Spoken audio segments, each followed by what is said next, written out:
Hello, everyone, and welcome to another episode of RPGs with Paddy. I'm Paddy. Today I'll be giving you my review on the solo gamebook scenario Alone Against the Static for Call of Cthulhu. Now, I'm a big fan of the Alone Against the series of gamebooks. I wrote an academic paper about the appeal of them last year. I think Alone Against the Flames is probably the best introduction to a role-playing game system that I've ever seen. I've played all of the games multiple times, and probably Alone Against the Frost is my favourite. This is the newest entry, and it was released in December of last year. That's 2023. It was written by B.W. Holland, and that was his first publication with Chaosium. So all of the previous Alone Against the gamebooks are set in the 1920s. Although I think you could probably move most of them to a different time period quite easily. Maybe not Alone Against the Dark with the travel. But anyway, Alone Against the Static is set in the 1990s. And it is set in the woods, in the deep woods of South Dakota. And it features a new mythos entity. There are a few unique things about this scenario before we even get into spoilers. At first, the scenario wants to focus on a relationship between two characters, Alex and Charlie. For the scenario, you will choose to be one or the other for each play, or for any given playthrough. So if you're replaying it, you can choose the other character for a different experience. How different will it be? I'll get into that later after the spoiler warning. But both of these characters are referred to as they, them, the gender-neutral pronouns. I have seen both praise and complaints about this choice online. I personally don't have any problem either way, whatever they want to call them. There was just one case where it confused me, but that was more where the object was a little bit unclearly defined. Now, reading back, it does make sense, but it just was a little bit confusing. It just took me an extra second to kind of understand. The rest of the scenario, absolutely fine. No problem with that. If you're wondering what it was very early on. It was entry 3, and I have it here.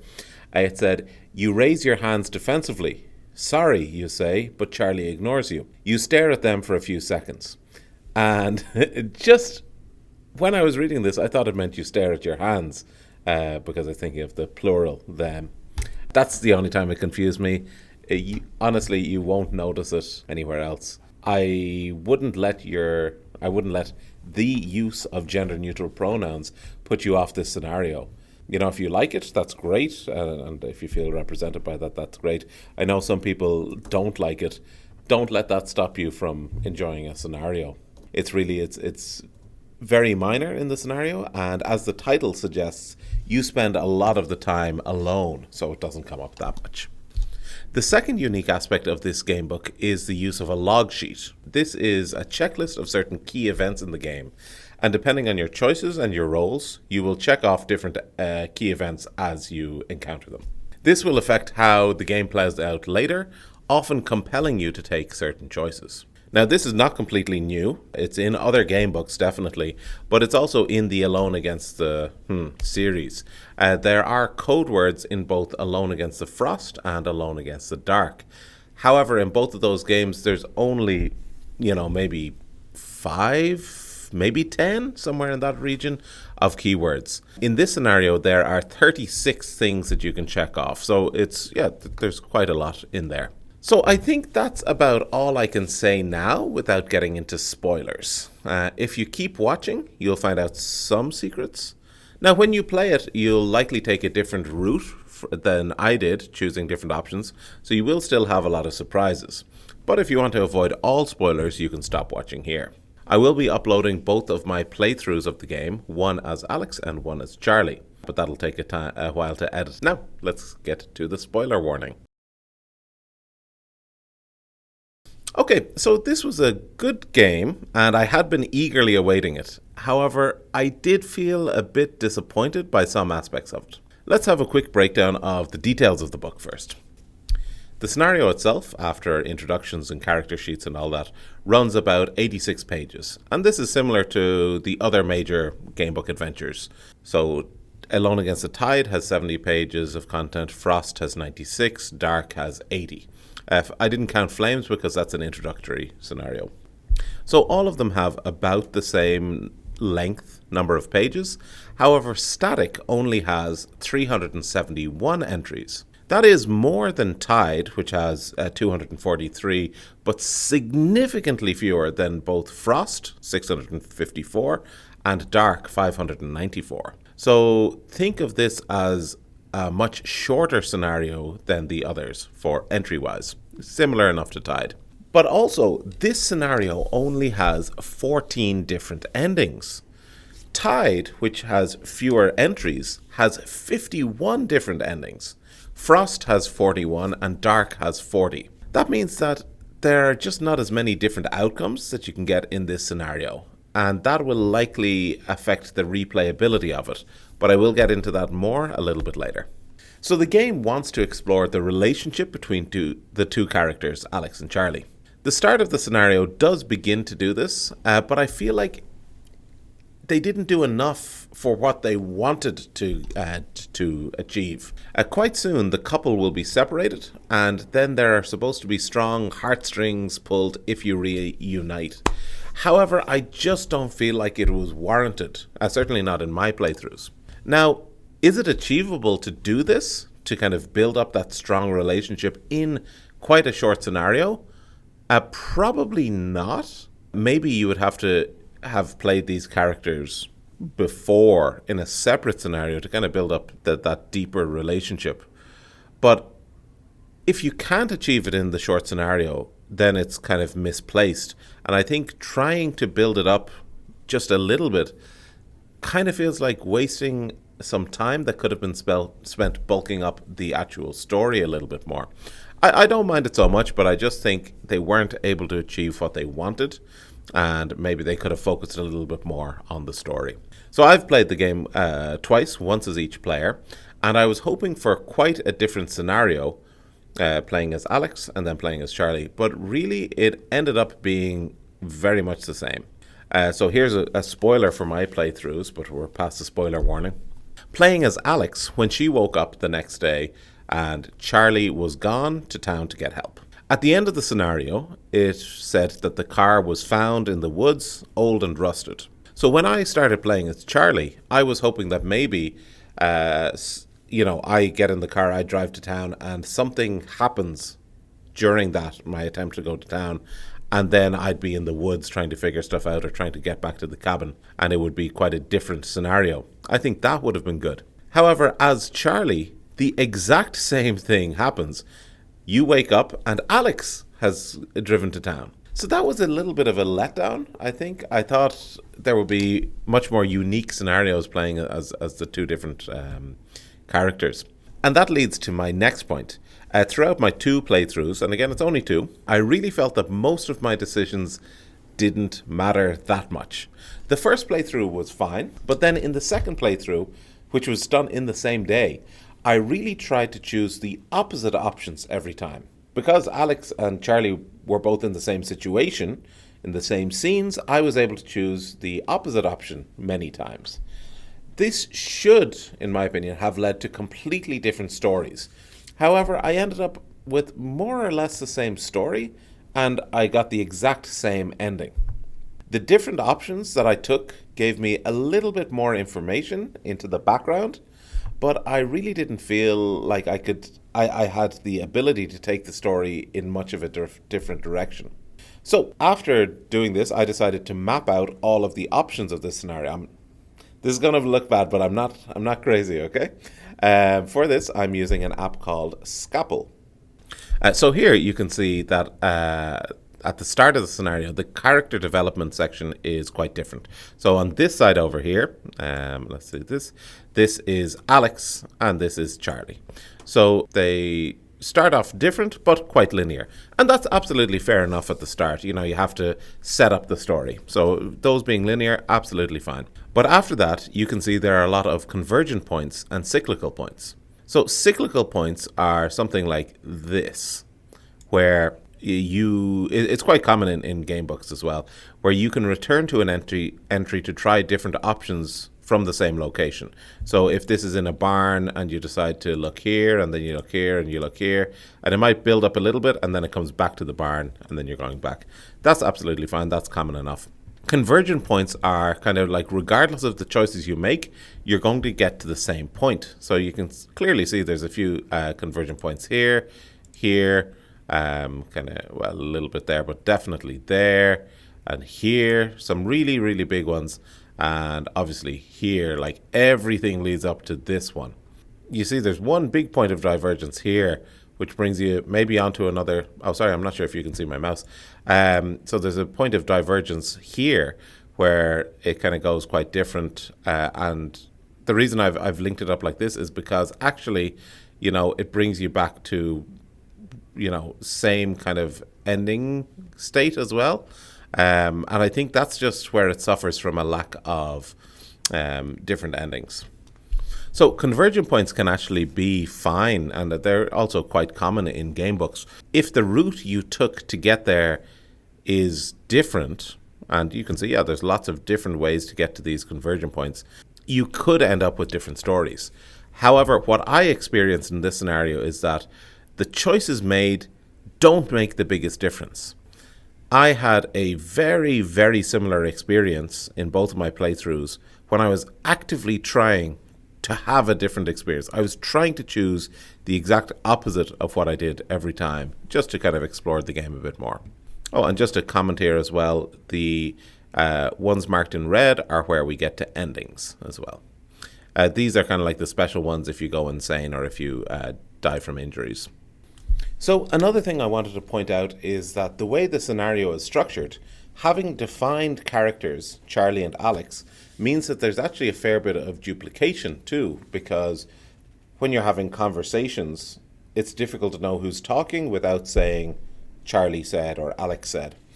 But the problem with that is that then they end up having some entries that are almost identical. So look at these two sets of examples, which I'll read out here. These are different entries if you're playing as Charlie or Alex, but it's almost the exact same content. So, 193. Alex, you ask the darkness. Yeah? What was that? I think the power's out. You hear scrambling in the darkness as Alex shuffles along the floor, one hand touching the wall. They flick the light switch several times. I thought this place was on solar power. That's what they said. Maybe something is broken. Do you think there's a backup? No idea. I guess we'll need to go into town tomorrow and call Mark to ask him. Great. You press your fists against your brow. That's just great. Your heart is still racing after that last burst of noise. You take your hands away from your face, but it doesn't get any lighter. It's pitch black in the cabin. You feel anxiety start to build in your chest.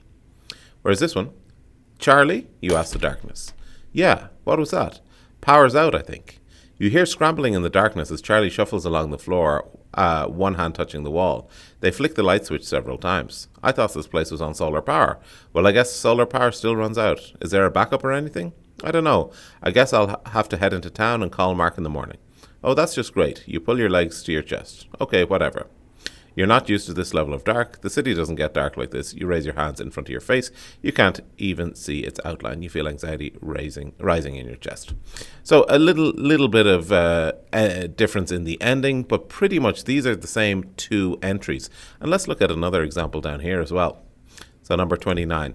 You clamp your hands hard over your ears, but somehow the static seeps in. Charlie next to you does the same. Their lips are moving, but you can't tell what they're saying. And 154, you clamp your hands hard over your ears, but somehow the static seeps in. Alex next to you does the same. Their lips are moving, but you can't see what they're saying. And I won't read through the whole thing here, but let's just look down here as well. What in the hell was that, you ask? Charlie catches their breath, then shrugs, I don't know. What in the hell was that, you ask? Alex catches their breath for a moment, then shrugs, I don't know. How the hell it was so damn loud? Top of the range speakers. How the hell was it so damn loud? They must be really good speakers. You roll your eyes. Great, at least there's a top TV to watch a creepy peeping Tom video on. You roll your eyes. Great, at least there's a top TV to watch a creepy peeping Tom video on. Oh, come on, that wasn't a peeping Tom. Charlie gestures to the TV cabinet. Why would Mark and Julie have the tape? Oh, come on, that wasn't a peeping Tom. Alex gestures towards the TV cabinet. Why would Mark and Julie have the tape? Now, I haven't gone through and compared every entry to every other entry, but these are just some of the ones that I noticed from playing through and trying to choose different options that I came across. I came across more than these as well, but it just shows that there's, a lot of repetition, which because of the choice of naming two different characters. Whereas if they had just chosen a nameless character and maybe focused on one person, they might have been able to have more entries and build up the story and have a little bit more variation. With regard to the different entries, I saw 157 out of 371 through 157 unique ones. So maybe I'm being unfair. There could be a lot more that I haven't seen. However, playing through it, trying to make different choices, I'm not sure how much more I could have done to take it in a different direction. Maybe it just depended on different results of my dice rolls, but, that's a lot to miss out on when you're really trying to do something different. The Mythos creature was somewhat intriguing. There's a section with further details at the back if you want to make use of the entity in the future. It looks well detailed, and it's supposedly as in-depth as the Malleus Monstrorum entries. And that's great. I won't look at that yet. I might go back and try to play through the game again, try to find different results before reading that, just in case it would ruin any more of the playthroughs. So one final point, I guess. Sorry to be so negative about it.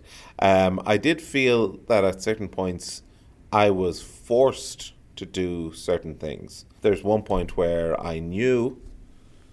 this is after the spoiler warning, so it's fine. I think I was playing as Alex, and I knew something appearing in front of me was not Charlie. And throughout the whole game, so we're going on this retreat to the cabins after talking to a doctor to try and build up our relationship. And even though playing as Alex, I did try and mend the relationship, there still doesn't... the couple seems very distant from each other. And when I came across something appearing to be Charlie, but I knew it couldn't be, I wanted to run away from it. But it said you can't run away, you can't even try. So I was forced to kind of go and embrace it. And then I was able to run away at the end anyway. But I felt it was that, along with all the previous things that I've mentioned, felt that it was quite railroady. And Brian Holland, the author of this, did mention that he wanted to do this as a game book, as a solo game book, rather than a standalone multiplayer scenario, because he kind of wanted to tell this story. And that's absolutely fine. That's your prerogative, of course. But I would say playing through it once, fine, and maybe coming back to it a few months later, playing it again, fine. But with the other games, I always felt like I want to play through it again now, especially in Alone Against the Tide. Alone Against the Frost. I really wanted to, I had gone through and I had missed so many different things. I still don't know a lot of the stuff that's in that book, and I want to go through it again and again and just find out more of the mystery. For this one, when I played it the second time, I did want to find out more, and I tried, but I couldn't really find out a huge amount more. So I wasn't hugely pushed to kind of play it again. So I know this review probably sounds pretty negative. I don't mean it to be that. I think it's an interesting scenario, but it really lacks much replayability, which I think the other Alone Against the series has. Playing through it once was certainly an interesting scenario. It can also be done pretty quickly. My 2 playthroughs lasted about an hour each, but I was also reading them aloud. So I think you could probably play through it in about 30 to 40 minutes. So in conclusion, somewhat interesting scenario, but a bit too short for my liking and lacking much replayability. And when you do replay it, you do feel a little bit more railroaded towards the story that the author wants to tell. I like the idea of the log sheet. I think it's a good method for game books. The PDF only costs about $15, and it's about double that, about $30 for the hardback. So it's not a huge expense, but you'll probably get more value for money with the other Alone Against the scenarios. My personal recommendation is Alone Against the Frost. It has a similar setting in the woods, although it's in Canada rather than South Dakota. But I think Alone Against the Frost has so much more to explore. All that said, I really do love the Alone Against the series, and I hope that Chaosium keeps releasing more solo games like this. They are good fun. Alright, so that's all for today. If you liked the video, hit the like button and consider subscribing if you haven't already. I've got a bit of editing to do on the playthroughs, kind of cut out any silences and blank spaces, but I'll probably upload them as separate videos next week. Okay, so take it easy everyone, and I will see you next time. Bye!